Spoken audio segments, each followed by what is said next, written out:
I've taught it the last 2 years, and each year we do a unit about crows. We also do a lot of other strange things, and hence the strange title. But this year, the class did some projects. There are poster projects that are hanging out in the atrium of the library, so if you didn't see those when you came in, I would encourage you to check them out when you go out. There are posters about different topics related to crows and ravens. And one group actually, instead of doing a poster, wrote a song, which they recorded on iTunes. So we will play that maybe at the end of the session.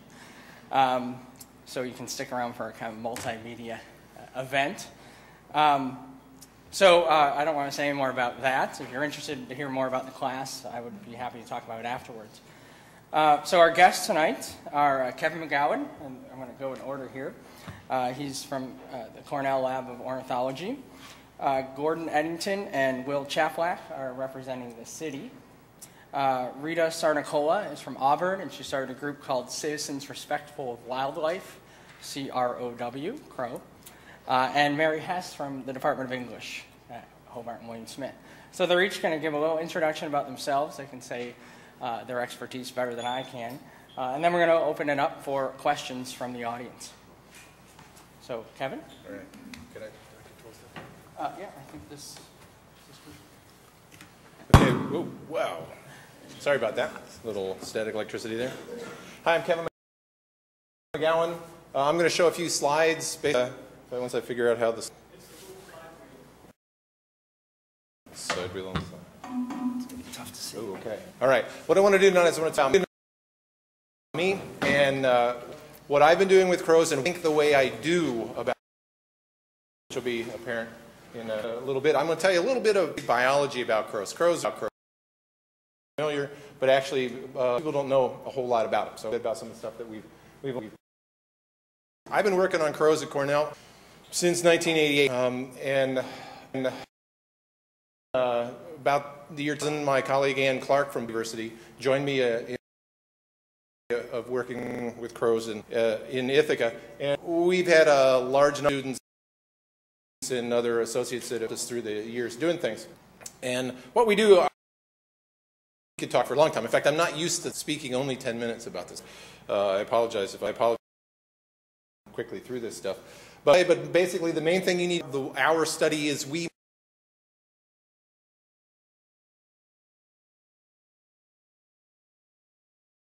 identifiers. So it's not just crows out there. It's who was hatched out in 2000, was a corner of Henshaw and Warren, and then he ended up moving down the street about half a mile to help his uncle young. So when we see these birds, we know them as individuals. We're following them from. This is going a little faster than I faster.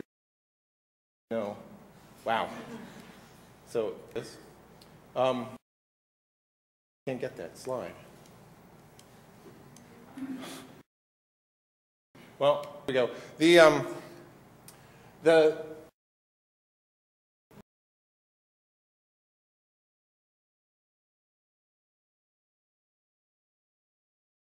three birds from the night cohort still alive that we know of. These bands are basically gone. Bands are gone. Just has little tufts of tags left. But we're interested in knowing.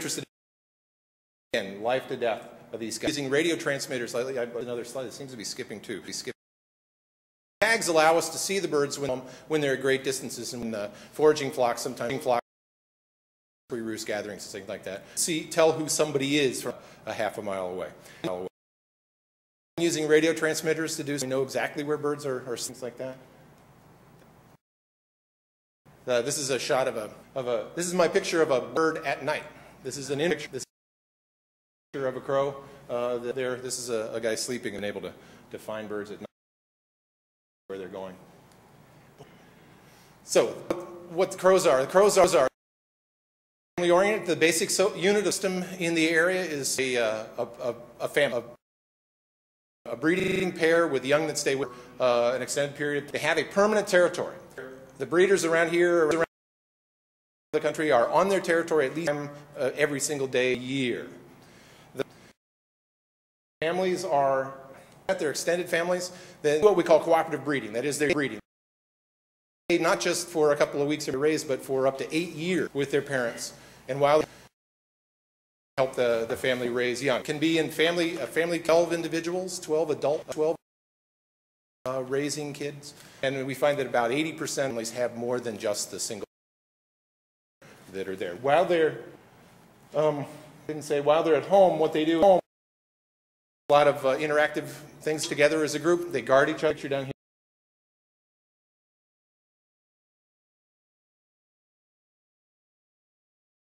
Each other. So they have this permanent territory and go. It's like you own. You don't stay there all the time. You go, and crows do this, especially in the winter. Often join in these large aggregations in the fields, and they also come to roosts. Yeah. So this is a seasonal pattern of what the crows do. Foraging flock data, you can see it's January, and you can see that through April, June and July, the flock is small. That's the breeding season. Birds are mostly at home, and there are very few birds that are in the big roosts are like this as well. Yes, in July and August, the young become independent, actually move out and start to congregate these flocks. And then the migrants from Canada down, and that's when the big bump in sizes, and that's when these winter roosts start to form. They're fairly large through then the beginning of March. The Canadians head home. The local guys start to think about breeding these flocks and the birds. Boy, this is just fun. Talk real quickly. Roosts, you're familiar with it. You're familiar, or you wouldn't be here tonight. Crows congregate in large to spend the night together. And this is true for almost all species all around the world. They've been doing this. And why they do it, there are a number of hypotheses. Basically, all we can say is they do it. And they've been doing it for a long time. Historically, around the area, we know they've been doing it in the Geneva area for at least 100 years. And probably longer than that. A grad student at Cornell who got his degree in 1938, he census around here, and at the time, he was doing this in 1932. He said there were 30,000 nesting just about 9 miles to the southeast. And at the same time, there were 5,000 in Canandaigua, 25,000 in Arbor, and a number of there. And if you look there, he's listed some records going back to the 1880s where we know they were in exactly the exact. So they move around a little bit, that's in the same place. And actually, interesting to some of the city guys, they're going to talk about some things. When Emlyn did this, he was saying that what you can think of as the Geneva route, Geneva moved 6 times during the winter. And that's a little bit more, they say that they're moving, so it may be moving. They're easily moved area, I don't know. Just to show you a little bit of data that's not data. I have to say, crows aren't simple, and you can't realize about them terribly easily.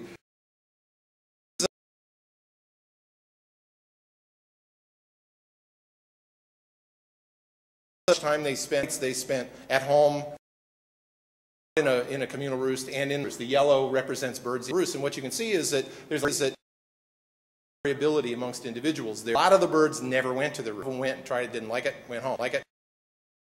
So they're just sleeping in basically the yard most of the time. So in fact, large roosts have birds, but a lot of the local birds don't.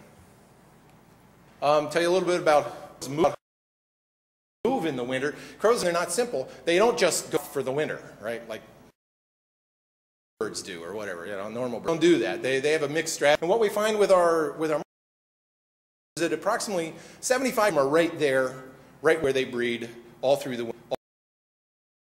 And then the rest of them go other.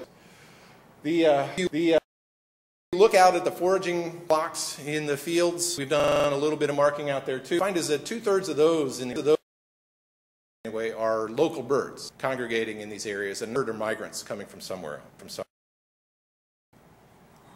Our birds actually do migrate. Some usually first-year birds that are younger than a year. You can see from the hub of Ithaca there.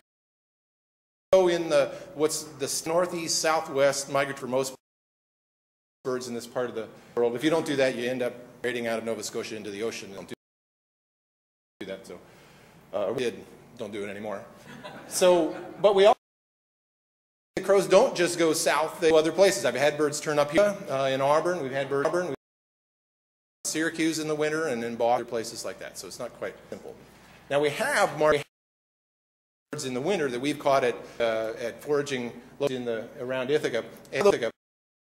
Those are again local birds, but the ones that we actually had a fair number of returns are coming all in places like hundreds of miles away. So a lot of birds coming in here large distances away. That's a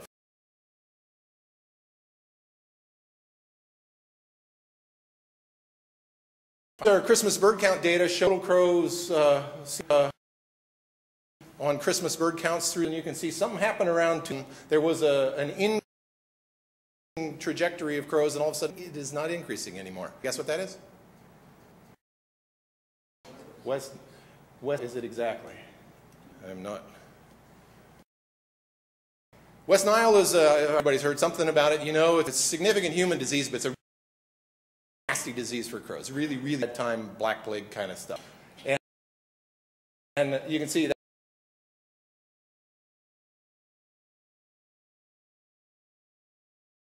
Summertime counts, not Christmas counts, not the winter roosting, the actual populations that are breeding. Exactly the same thing. I hope you can see that when West Nile started, the numbers immediately started going of a change from an upward 40-year upward trend.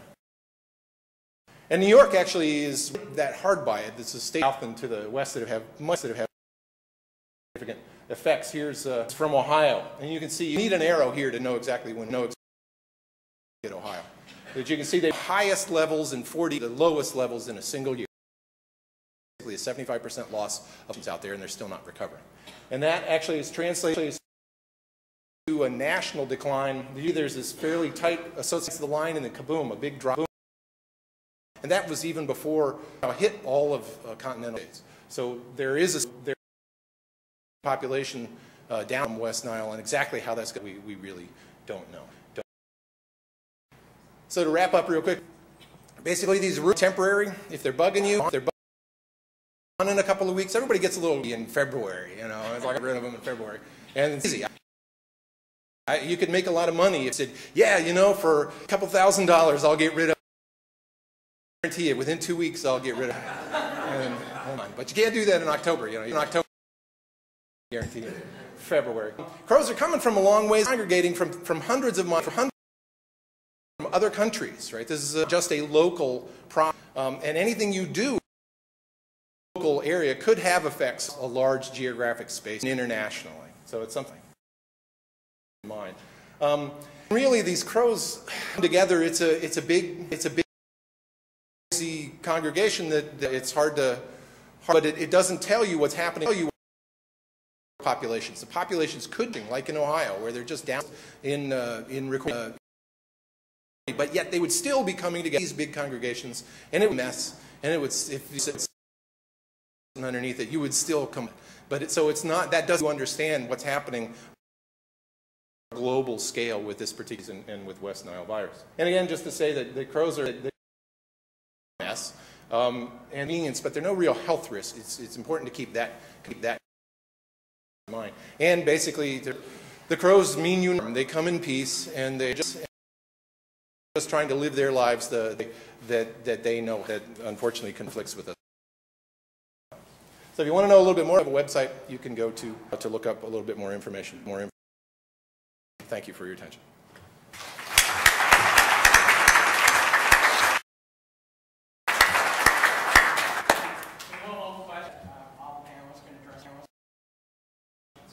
Sure.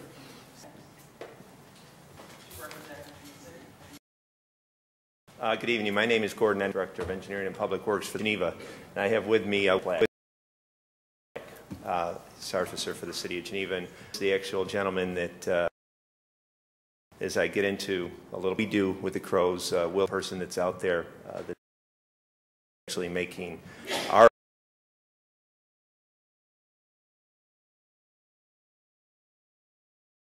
with the crow population really been dealing with.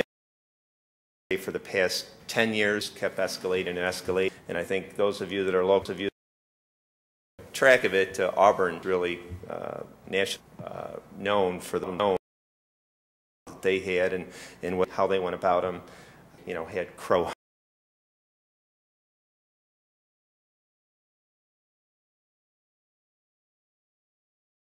that way, and then their department took the effort to try to birds, push them. And, we followed some techniques, talking with folks in Auburn. We sort of went out, seen some of their activity for moving birds, and took ideas and tried to make them work in Geneva. And we started out last year. The agencies came in, and we had anywhere from 30 to 40 birds in the city. Most of them congregated the South Main Street area, the railroad tracks down by the Recreation Department, South Extreme, and other areas around the city. As Kevin mentioned, we had our playground at the south end of Exchange Street complex, the skating rink, just covered. We had to put tape around it, because we had a winter last year and much snow cover, some good, but there was so much bird feed there that we were just afraid that it was going to, get sick or whatever.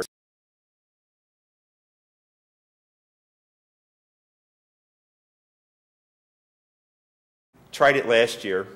Several people, several thousands of dollars. Not knowing exactly about this, we tried it in first different. We had anywhere from 18 public work employees out there. With our primitives, we didn't want to invest a lot of money. 2x4s, clapping. We used powered flashlight. Then we purchased a couple of fancy lasers that will demonstrate some of the tools that we're currently, and it worked out. But we were sort of doing it. We really didn't know. Pros were probably laughing because they're pretty smart birds, and we were sort of playing games with them. A little bit, we coordinated with the colleges, Dave and Cello, and we tried to work together because they had other going with noise and various. I believe they put to try to get the birds to move off of their school property. It worked real well, but I don't think we accomplished much.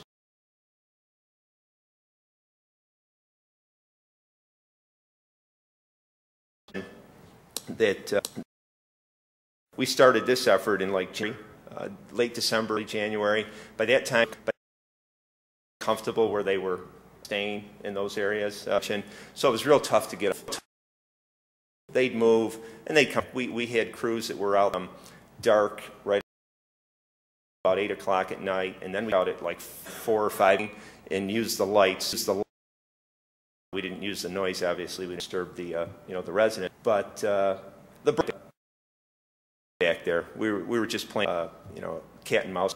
So this year we took it upon ourselves. I with Willie, and rather than bringing out the large we thought that we would go differently.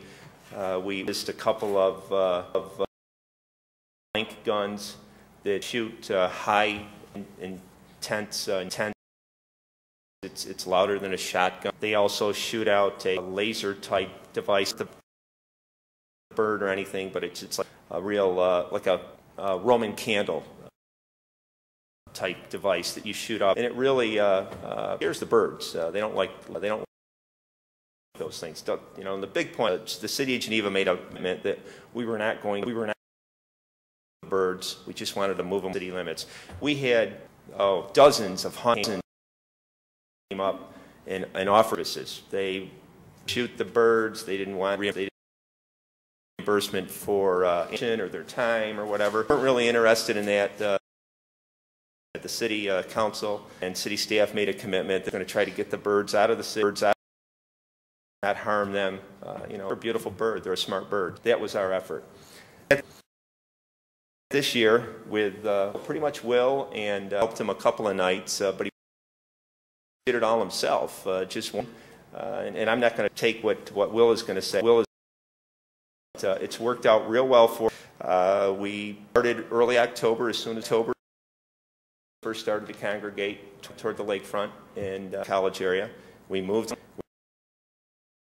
We had them much move in where we, tend to sort of direct them, disperse them. And again, we weren't trying to direct them west, south, east. We just wanted to city. We can't tell them where to go. Just out of our limits, and it was working out real.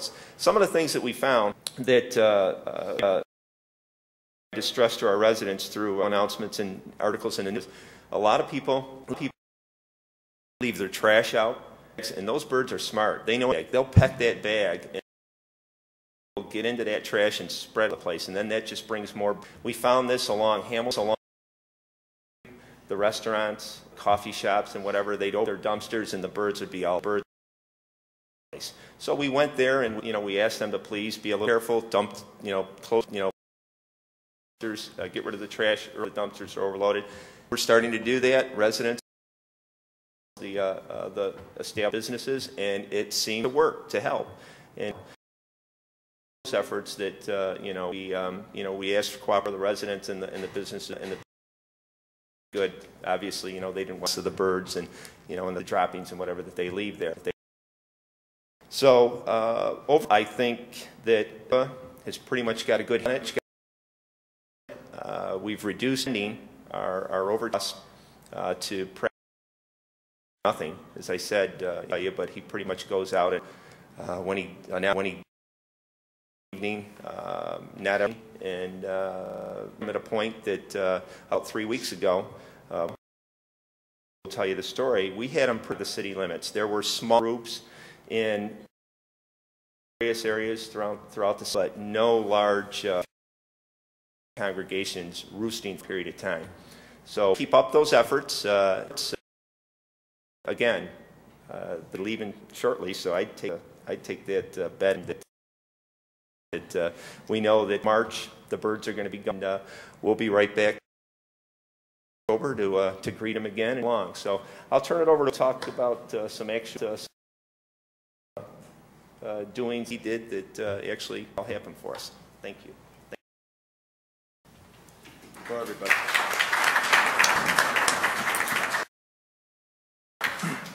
As Gordon, we had with the population of crows here that was first experience with trying to deal with, and it was difficult.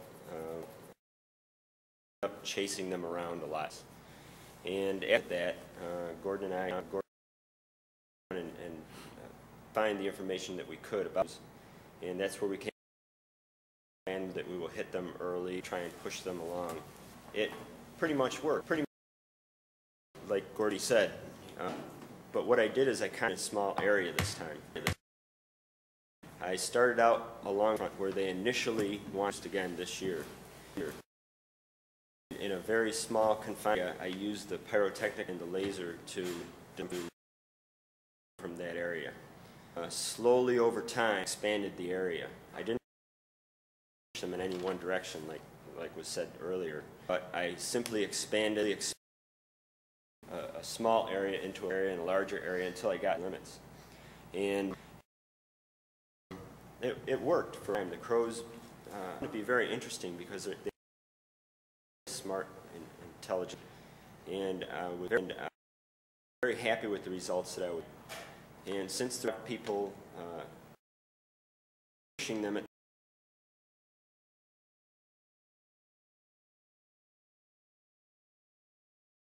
or seen me out there, but it's an impressive that we use to move them. It's a flare gun that shoots a rocket, and it looks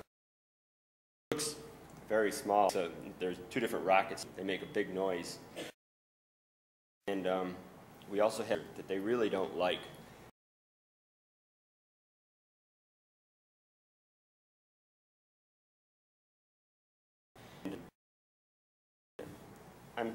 The crows gather in towns because they like the light around them. Big factory. Yeah, so they fairly sensitive eyes. The lasers, that's probably laser is effective. basically, if you just shine the light up into the trees where they are and just wiggle around a little, they all respond to it in some flocks, and it's easy to see which way they move. Fortunately, with the laser, it travels along so that if they start to move one way back towards town, you can head around and the whole flock. And like I said, it's been very up until recently. Recently, we had them put city limits, and just crows once to make sure everybody was happy, and with a shotgun that was dispersing where they were. So it was a difficult thing. They've got things to the city, but for the most part, the group is starting to break. The group that was and all concentrated together in recent weeks has started up in a smaller and smaller group, and it's getting hard again. So I'd like to go over again is said we don't want to hurt them. Intelligent bird and back.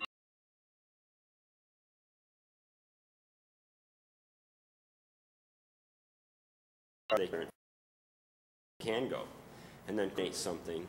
So when we do move them to they're left alone. That's what's going to work best. If there's anybody here that with my effort, we try and do this really early in the evening, usually by 7 o'clock at night. And I don't know, it's a problem. But I think like if everybody got together and worked together, I think that's the best. Thank you very much.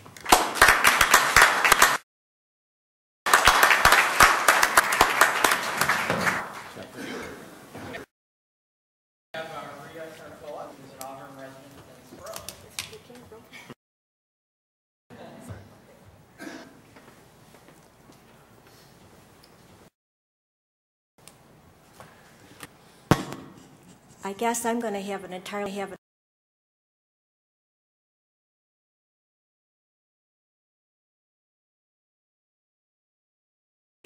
in the City of Geneva that they have not tried to resort to lethal methods because are part of the created earth, and also they're very and they're very a lot of fun to watch them. And we've had them there as Kevin McGowan for a long time. So when I got involved, and I know on the brochure it says activist, but I'm really an animal advocate because there was a crow shoot to go. And after we started working on making sure that didn't happen, we began to learn more about the crows, and we got interested in could they really for Auburn? Could they really instead of them around? Hear me? I'm sorry, but this is getting a little hard. Instead of all around, could we have them have terms of attraction? We set to work doing things and doing protesting and legislative work, but the more we realized that we were sitting on in Auburn. I feel bad that they've come to Geneva. There are still a lot of people in Auburn would rather they come back, and maybe the new administration, if they do, we will be the ones that have celebration of the crows in our crows.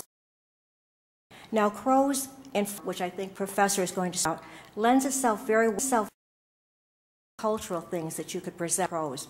What we did ourselves a logo. Started by getting different things. We had a shirt, and it says Auburn next to Roost.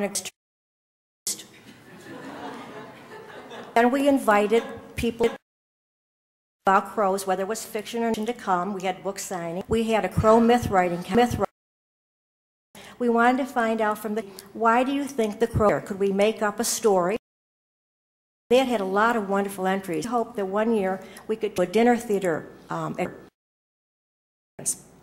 We also spent a lot of time making a calendar. Few calendars. Our first and crow art exhibit. Attended, and a lot of people have said, I wish I could have exhibited my work. If you did it every 2 years, you would have of artist. We had set up to do a crow festival, and this is a national author, and she come and do a book signing. We had a local author who the crows in Auburn. Important thing, find out all of these be done in Auburn and have a once-a-year crow. But our whole idea, people could come anytime they want, individually or with families, and have the viewings, see the crows.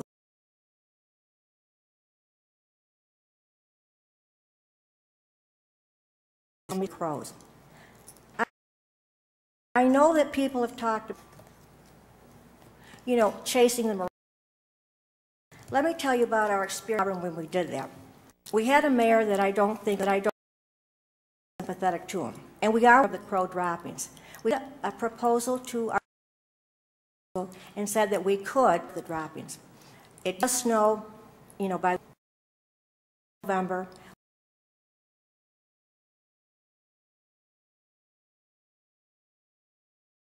Crow Road, maybe there were certain places in the park.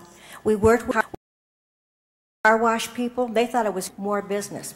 You know, they'll give you know, and you could go to a hotel event. So it made lemons into lemonade, and it was not like cutting the grape. I know Kevin McGowan would agree. It's better chasing them than hurting them. You do it over and over. I kind of envision what's going on. They keep.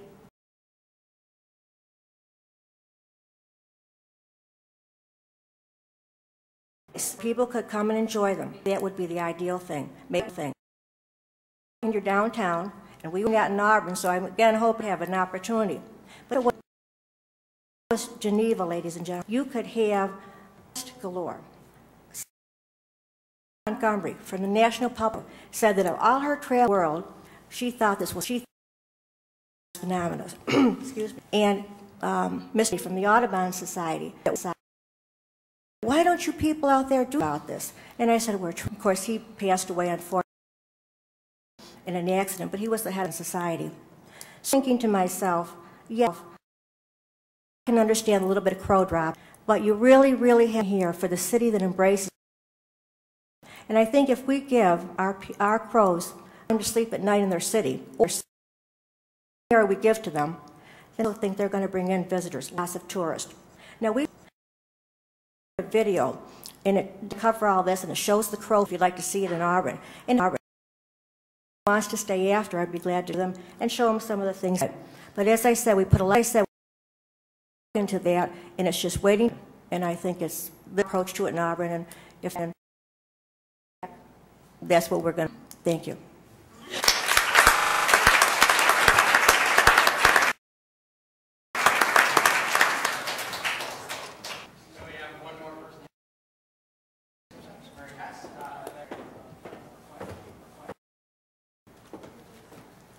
Well, I'm neither a scientist nor an actor, and I am humanities, and that I get to do a lot of different things to do with crows. As we discussed at dinner, I'm an unapologetic fan of crows. I have lived with them my entire life, and I'm happy as my neighbors on South Street. Having heard that you've articulated as, I know, working with the city, I'm much more sympathetic to your position than I was before. And I'm glad to know it. But I have to say, for the most part, when I speak to neighbors in the row houses on City, there's a lot of secrecy for crows.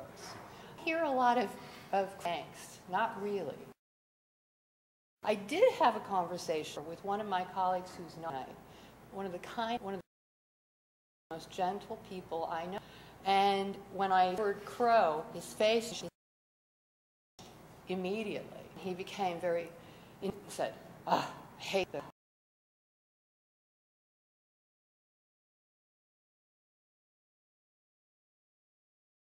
Just didn't answer it. So what I thought, and have been thinking about deciding what I want to say to you was to sort of give us you know,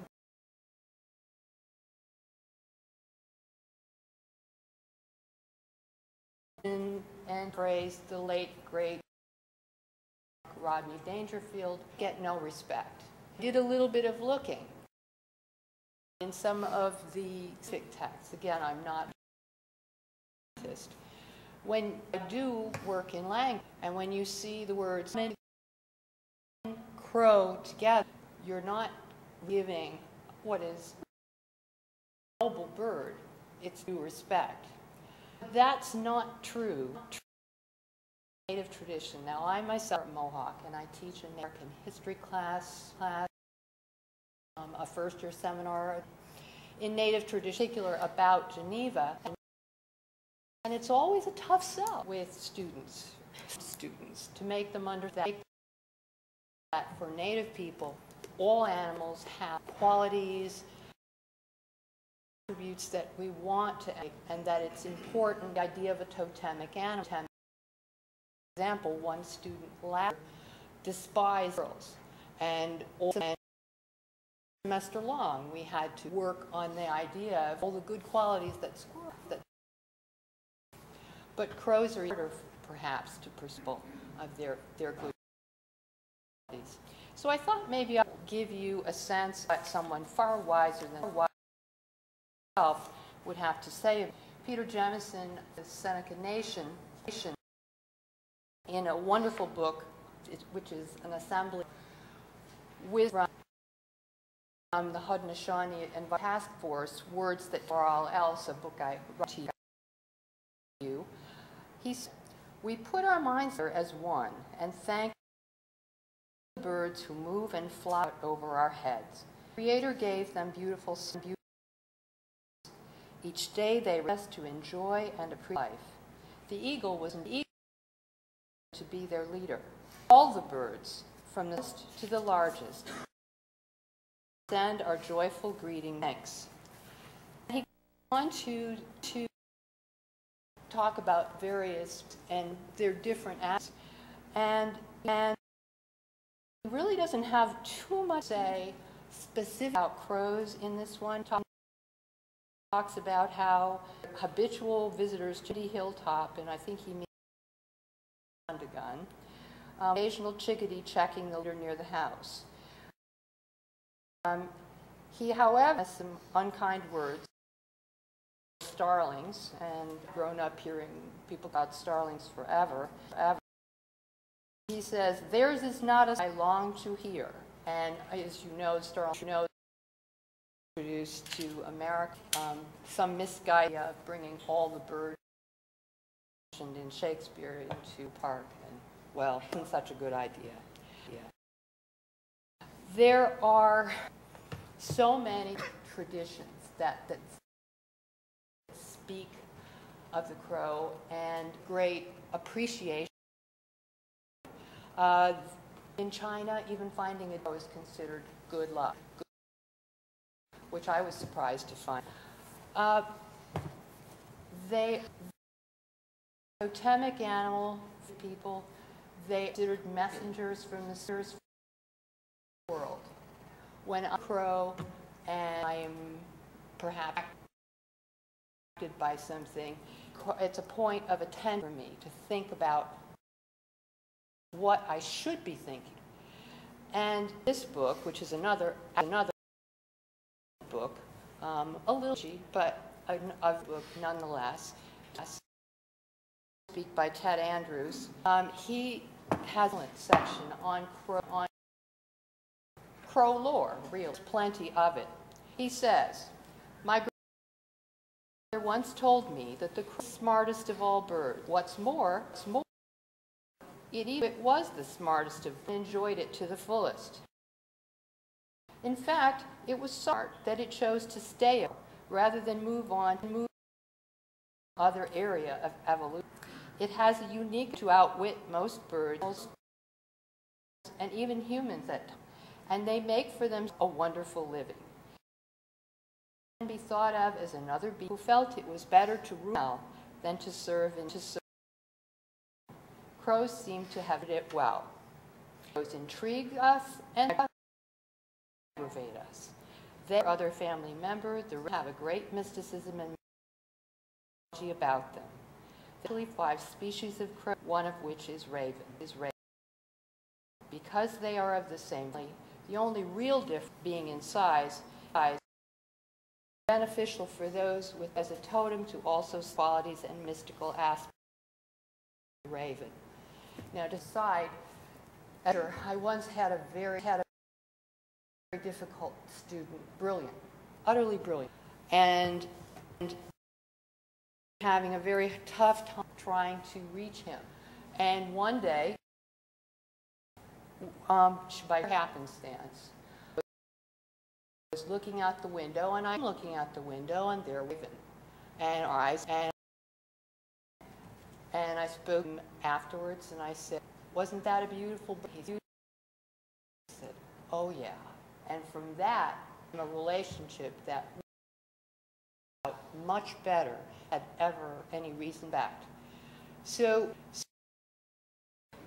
birds together, all sorts of possibility there, but I don't want to dive too much as I've been do. I'll tell you a story though, which I think goes to all this, which I've heard many times, but this is my crow story. And had a wonderful cat. An expert hunter living on Canisius Lake, and a good boy and a hunter.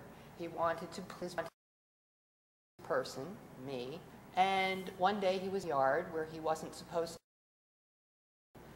and I heard tremendous clamor and didn't know what did it, and went to the door and see but him with a young crow dying in his mouth. And I was very impressed, of course, and said, "No, why did you do this?" He looked at me like, "Woman, why are you happy? Look what I gave you." And then behind him, I saw a big black walnut tree lake, absolutely full of crows.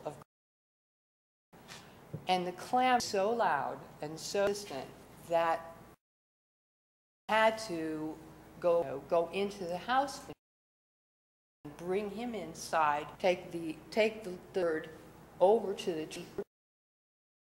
He was, by the way, scared to go back out. I went over to the tree, looked at them and said, "I'm sorry." And for about minutes, no kidding, yelled at me.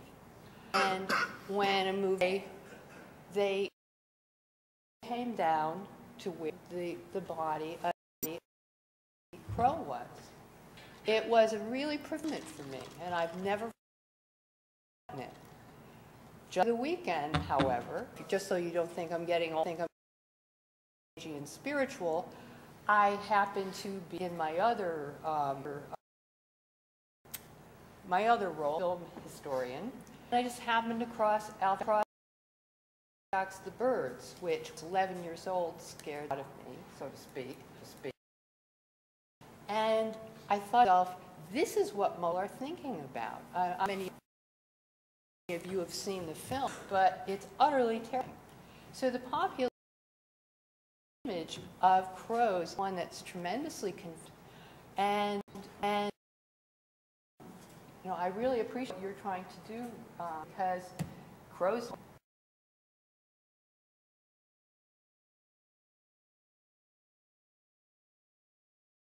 Their family system, very sophisticated, but I can easily understand why when you're a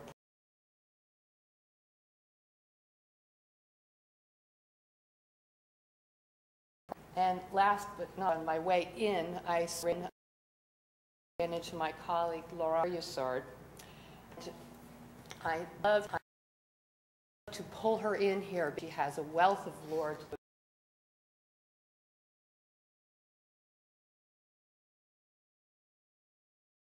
I said to her, and I know Laurence is a gardener.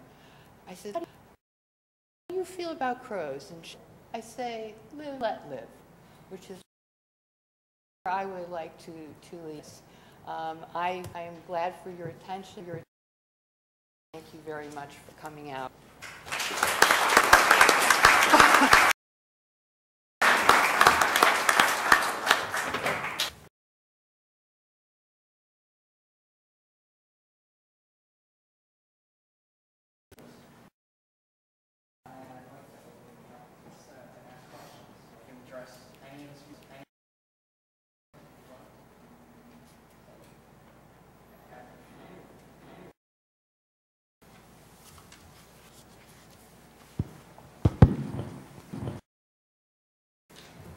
Thank you.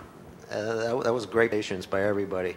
A couple questions, and I guess I don't understand why some crows congregate in such large, and why certain areas in particular. I mean, are there any good theories as to what's happening? You're not alone in not knowing why, because nobody really. Number of theories about why. As I said, all the members of the genus basically do this. There are 100 species in the family, and about half of those are what we call crows, and almost all of those, to some extent. For what they do is once they become a breeder, they aggregate, but the juvenile birds do in the few years. It takes a few years to become a breeder. So while they're doing a cluster in these ends,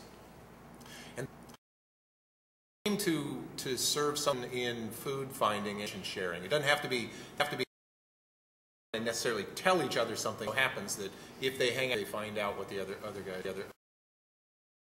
Around here, there are three different explanations. One is food information sharing. The other is protection against predators.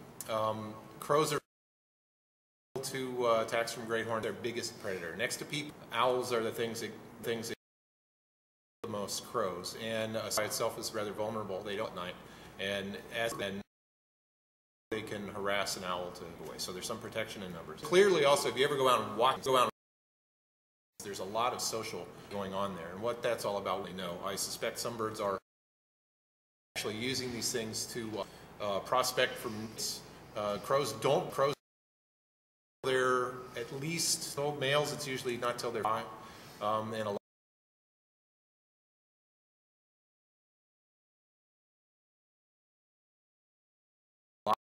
But I'm sure there are other reasons that we don't have a clue.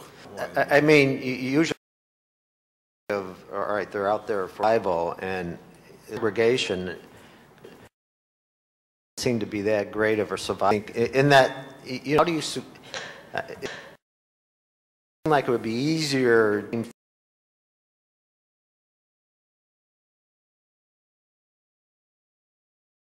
Theme running through nature, be it for people, be it very social. We're unusual, easily for an animal, but lots of things cooperating and cooperating. There are flocks of geese on the lake out here. Schools of fish. Lots of reasons to be together, and you only don't when you can't do. So the things that need a food source, they can defend. A hummingbird at a flower, they can defend that, and they can keep enough worth their while to stay on there. Most animals aren't like that, and crows are traveling fairly large in the winter, especially, and food. They're going out into the agriculture all around here, and they're picking and they out of the field. You have to actually wander far and wide to do that. With a congregation of crows, several things. When they're out there foraging, if a predator comes, he's going to see it, and they're going to give an alarm call. If it's a family, give an alarm call. If it's where they don't know each other that well, at least startle, and you get some warning out of them. Also can help each other find food, seeing what the other guy is finding. And in these roosts, birds come from disparate directions. The simple strategy is, you're hungry and you didn't find a good field, you watch the guy who's eager to get out in the morning and you follow him. The food there. It's actually not that. To be a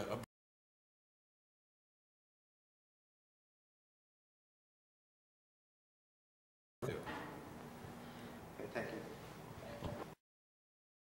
Question up here? Did I see a hand? Oh, okay. Across the way.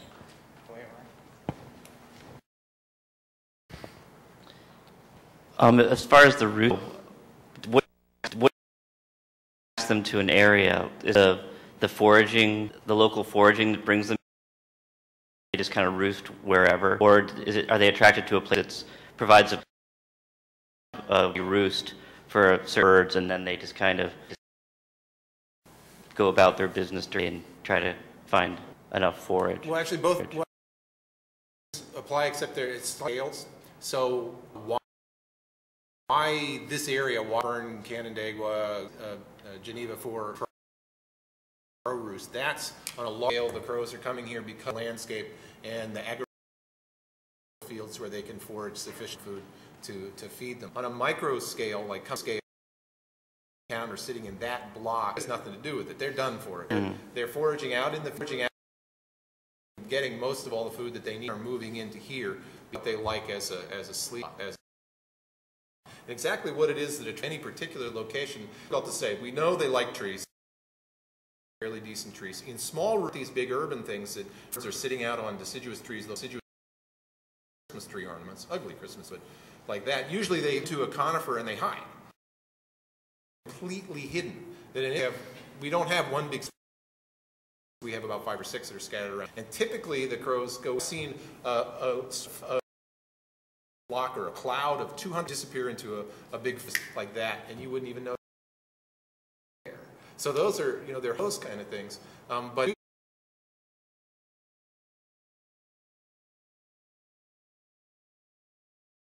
the tops of on the top of the lakes, and exactly we're not completely sure. In certain areas you can find things that are slightly different, but it has to do with the availability of purchase and things like that, lack of harassment. I question related to that. The harassment, does that stress the birds in any way that kind of increases more for birds that are, not keeping up with their needs over the winter? Or? I suspect not. I mean, certainly stress is the point, is kind of turn them out of there. And most of the crows, crows were actually on the edge. You see crows that die underneath. But the ones that we actually, when Auburn was having hunting contests, I would get a hold of about 100 carcasses every year and with them science things, things. We were actually interested to find that they were actually in shape. There was a lot more than I expected, and say that this sort of stuff is trivial. And again, it's better to come in with a bunch of shotguns, and it certainly doesn't stress them as much as that. Hi, sort of segueing from, do the lakes that you use have any effect on their eyesight? You were saying that they're pretty high-powered. I try not to focus on any bird. I can just wave it around and to hit as many as at one time. And then I certainly keep it on them. I use it to, a whole flock of them in one another. And I usually keep it in front of them. Intelligent. They can see that a long way away. I suspect for a long time they had very sensitive, especially at night. We've never seen a dead bird in any of our we've under the roost we've never seen a dead bird.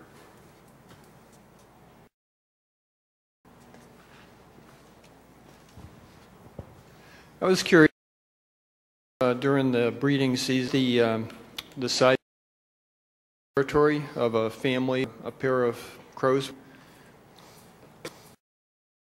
Size varies with where you are. Outside of towns in the side, it's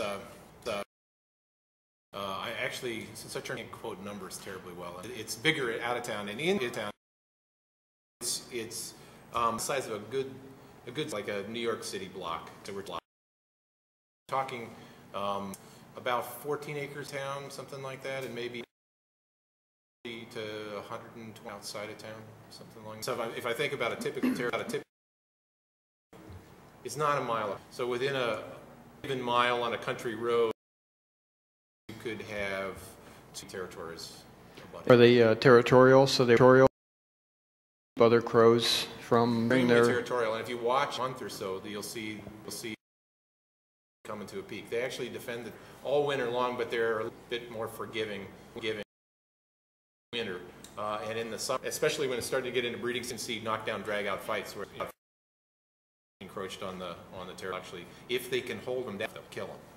But they can't. But that kind of stuff. That's why when you see crows flying at treetop level, they're moving within their territory. What they do is when they want to go to to a roost or something like that, they go like that and move a crow. You can see a crow, as flying, if it treetop level, they're headed somewhere, and they're trying to get up out of defended airspace, basically. You had mentioned that the crows visit almost on a daily, their territory. Is for feeding purposes to maintain flame over it? I think probably that territory provides all the food, almost all the food they need during the season. In the winter, most of them can't because they can't get to the lawn, things like that. But I think some food on their territory also just be in there to make sure that it's, you know, and to let the neighbors know, yell a couple times, we're still alive, and then we can go off and dump them, get something to eat. I was wondering, effective, Gordy, that then also going to be like they've got this winter.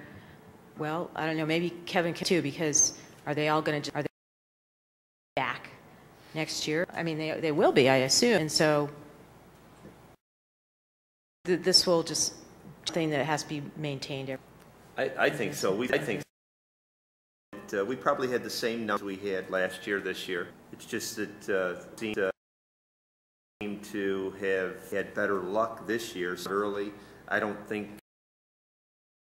we didn't get comfortable in their normal roosting area. We were out there early. You know, we dispersed them. I think that made a big difference. Last year, late December, early. They were already comfortable. They looked at us and laughed and said, "Okay, your game," but we're going to, And in talks from Auburn, they still have. They don't have the tens of thousands they always had. And I would have to say, you're still doing a change now over from that we had before. It was very.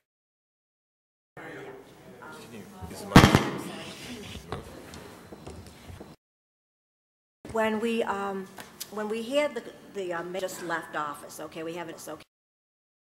Now, and he was very gung-ho, even though we had planned wildlife watch, our second one, where people came from all over.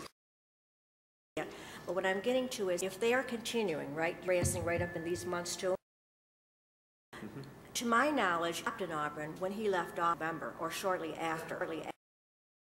So I have seen more and more, I don't know if you know this, more and more turning.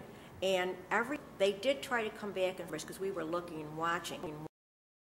What happened was they doing it earlier, like you did. When they did it the first year, I think they didn't do it in which again, they were already settled, made it even worse. In 2008, the crow shoot stopped entirely. To finally get that, but I'm beginning to see them come back more. So what's happening is they're not being Auburn, and some of them back. Now that's just from I don't know. Yeah, I'd have to say, always going to be crows in this area. They will always be somewhere. I mean, we know they've been doing it for years right here, and so they're going it out and coming in. If you have the attitude, this is like snow removal. You don't have to do removal, but we are going to have to do it some in the winter. We're going to have to go out there, and I think that's a good strategy to into with. And I think that now crows do learn. They're smart. They habituate to things. They learn that something's not dangerous to work anymore. So I won't. Techniques are going to work all the time. You can be hopeful. And the thing is, I think your strategy was wonderful to get out early and get them before they had a pattern of coming in, so that you get them before get them a problem. And you know how it is. If somebody's moving around, it's a whole lot easier to get somebody to move to another system, to get them up out of the seat from there, and the crows the same way. So again, think of it as long-term project is those things about winter and upstate you're going to have to deal with, but it deal with be an onerous problem drives you crazy or costly. I have another. When you were banning this, did you also sex them? Did have the male-female information? We do it with blood, so yeah.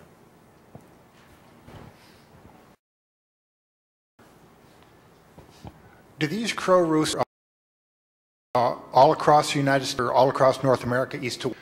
And how far south occur, or is it a northeastern thing? Well, it does tend to happen more in northern latitudes. So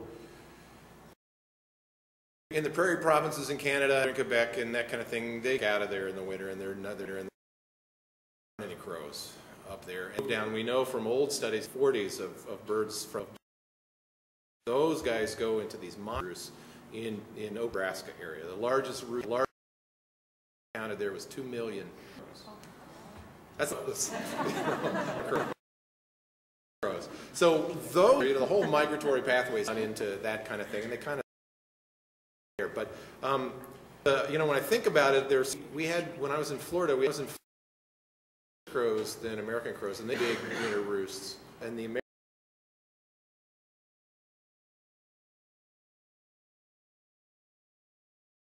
crows are relatively distant migrants, and they are as far as they really have to. And so right around, Virginia is probably the other bit of the biggest.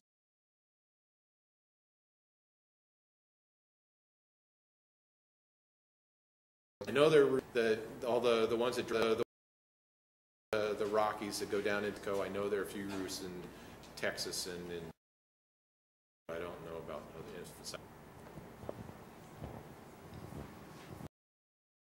This is kind of a practical question. Being on campus and being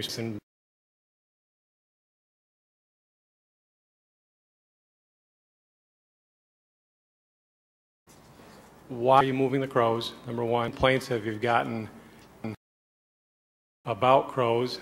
What if you just stop hazing altogether? And maybe in Auburn you can know what here, because crows have come back. The only complaints that I get here on campus from employees. I don't get phone calls saying crows are back. What are we going to do about it? Get used to them. It's like winter in upstate New York. It's winter again. I guess we'll just stop hazing altogether. Dave, I don't think that'd be acceptable at this now. For years, we just went and we brought in the state, and they counted them. Really didn't do too much about it to get them to move. But population got up. Tens of thousands, 40,000 crows. A couple of years, the past years. There was an outreach council. The mayor's phoning, city phone, former city Cass. She sort of was the crow lady, and took all the complaints and whatever. When Peg retired, it sort of fell on my. And it's funny because we started our program out year, and it worked well, and we didn't really get phone calls. My office calls, as well as the city clerk's office, the mayor, probably the manager got some calls also. It get funneled up to us eventually, and we it seemed the new Finger Lakes Time took in. They did quite a nice job. With our effort, publishing it in a paper. Whenever there was an article, our phone. Well, you got them off street, but guess what? They're on West Street now, or they're this street or that street. So the residents of the city, it was obvious that they want us to stop our efforts, and they were helping our efforts by saying, they're here, they're there, whatever, they're there. We explained to them that, we're going to get crows no matter what. I live in the western part. And got, woods and there's crows back there. There's not 10,000 crows back there, so they're all over. And again, that's why I explained to them as they called secretary and the staff, here's some things you can do if you don't want the birds there, as your area outside. Keep your trash cans and if your neighbors.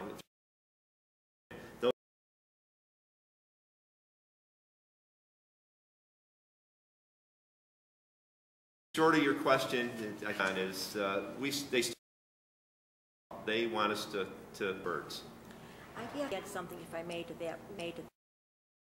This all started in Auburn. We have had for many years in last, and to use the expression, a few squawkers that would to city council a couple of times during the winter. And this because that's what was written. And after they dissipated, and that was the end of it. The prior mayor that we had talked such things as crow festivals, and she didn't have a second term. When all this started up, they all had to get out of the city, and this would happen in all the surroundings. Once they started chasing them out of Auburn, it was going to be like everybody, oh, they're here, take the birds. And, they kind of went bonkers in some places. But anyway, long story short, we have all the businesses downtown, and except for four, everybody in that city, in that town, said they had towns with the crows. They either were new, liked them, go ahead and do the. So our city,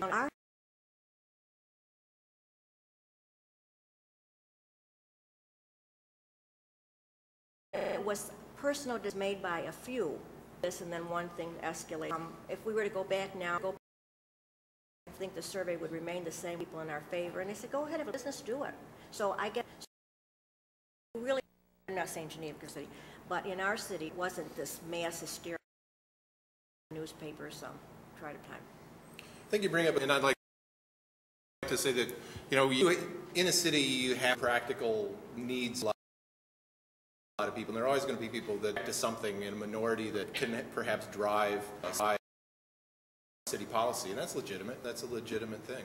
I think these guys do a job of dealing with that in a very admirable way. But I think your point's good too. I would like to try those attitudes a little bit and see how well what and how do you appreciate how you approach matters a lot. Attitude that you come into and how to. Standard sort of half full, half empty kind of thing. Is it into it thinking it's half empty, it's half empty. You come into it thinking that it's half full, and it's just trying to get people to perceptions. And Rita just mentioned, and as mentioned earlier, it's how seeing the movie The Birds. People have seen a passenger pigeon. So I bring this up for a couple. Is I hate the movie The Bird movie, but unfortunately what it does is it colors a lot of people's attitude. A lot of people this stuff, and it's consistent here when people complain about it. It was so spooky, so unnatural. It's like it's not a natural thing in the world. Crows have been doing it a million years. That's how natural can you get perception, and part of it is because you don't have an experience with wildlife. You know, passenger pigeons, passenger extinct. They were driven extinct. Ago, they were, Europeans came to North America, the single most abundant bird. People about the Audubon, and they describe passenger pigeons darkening the sky for hours. And well, that's just hyperbole. They're just making that. It's just those tall tales, except it's the same thing. There were of 1 billion birds in one flock. There's not a bird like that anymore. You can't see. Like that anymore. But you can see 4 crows come into a roost. Probably as close as we're ever going to get. If you come into it thinking, not Alfred Hitchcock, but wow, passenger pigeons must have been some. You get to that step, then I think we'll appreciate it a little. People are always going to complain if your car is parked under the park. Always going to complain over it. A lot of people are on the. About this stuff, and if you can get them attitude of, no, that's not so bad. It's cool. What a great. Again, a lot has happened the last 100 years for coming in this country. That 100 years ago, I know statistics is probably pretty well true for this guy. 100 years ago, there was 14% forest in Tompkins County. It's 60%. It was 100%. And so 100 years ago was the bottom of the bear conservation in this country. We had cut every single tree east of the tree. And as people weren't seeing wildlife, your grandfather never saw wildlife. He saw deer.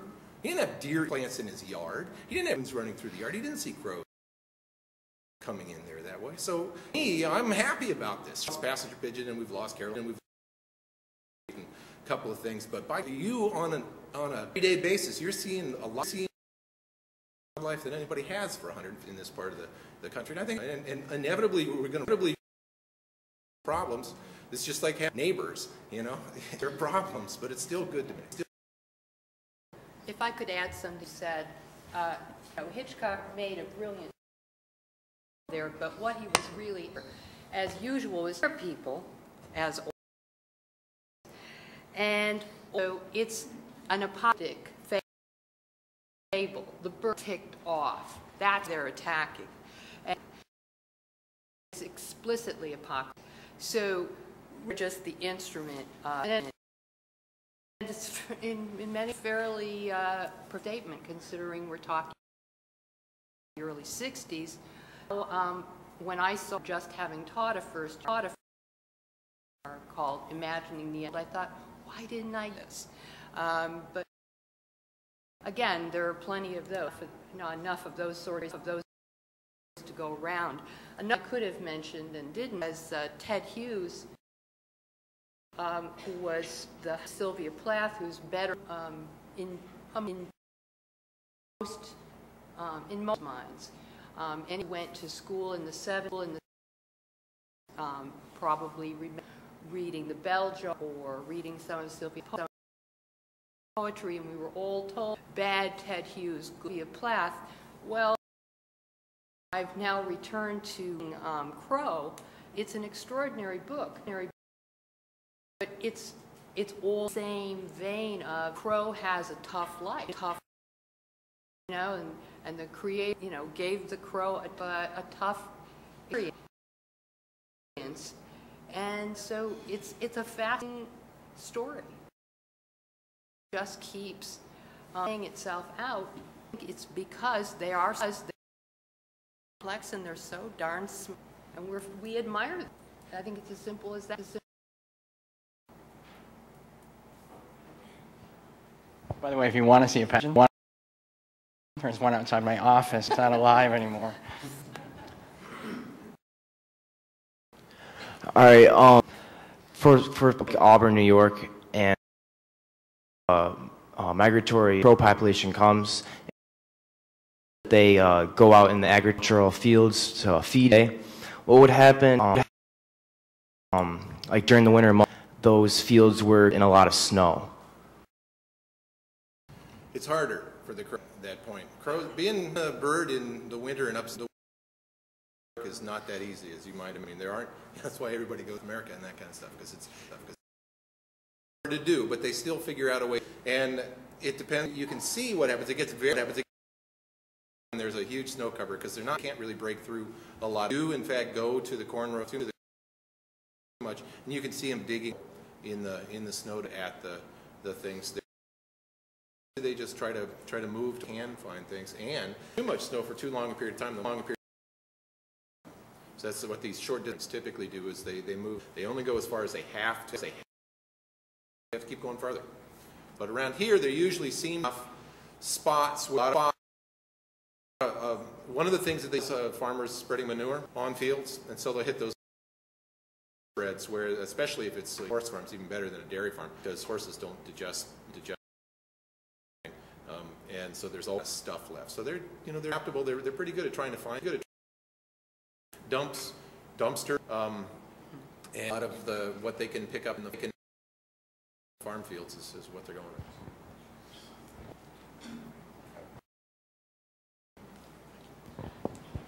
with. Getting back to the Nile virus where you see drop. I know you can look around and say, "But crows here," but the good folks in Albany, capitals of other states, are better track of how many crows really are, because a lot of the crows aren't from here, and then they have a long hunting season. You be monitoring that a little more closely. Well, it's hard.